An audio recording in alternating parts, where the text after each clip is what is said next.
Pourquoi dans notre pays avons-nous tant d'humbles femmes de Dieu et si peu d'hommes de Dieu? Pourquoi dans la génération présente, au point de vue de l'expérience chrétienne pratique, est-ce la femme qui est à l'avant-garde de la vie de l'esprit? Il faut à l'homme quelque chose de viril. Ce qu'il apprécie, c'est l'autorité, un gouvernement fort. Il suffit d'ouvrir les journaux pour s'en convaincre. Une volonté personnelle qui sait se faire connaître et peut obtenir ce qu'elle cherche répond aux besoins profonds de l'idéal masculin. Or, le christianisme contemporain est tellement atone, impersonnel, doctrinaire, que l'homme cherche ailleurs. Le plus souvent, hélas, en lui-même, la concrétisation de son idéal. On ne prend pas les hommes avec de la sanctification si on ne peut pas la leur montrer personnifiée en quelqu'un de plus fort qu'eux. Présentez-leur une personne, présentez-leur un chef qui soit un Dieu, présentez-leur Jésus-Christ sous les espèces d'une autorité qui soit capable de les diriger et de prendre la responsabilité de leur vie. Et vous verrez s'il ne se produit pas quelque chose de nouveau.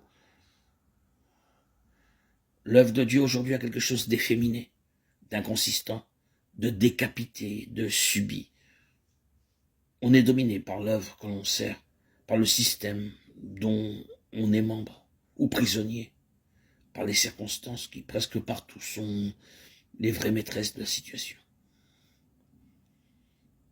Mais on est dominé surtout par cette chose impalpable et terrible qui n'a ni visage ni responsabilité, qu'on ne voit que quand on est sauvé, mais qu'on ne sait pas par où prendre, et qui tient les hommes et les chrétiens plus que tous les autres dans des griffes qui ne sont pas parce qu'elles sont de velours.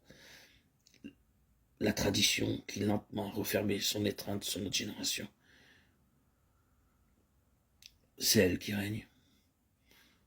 Autrefois, c'était la tradition catholique. Hier, c'était la tradition protestante. Aujourd'hui, c'est la tradition évangélique.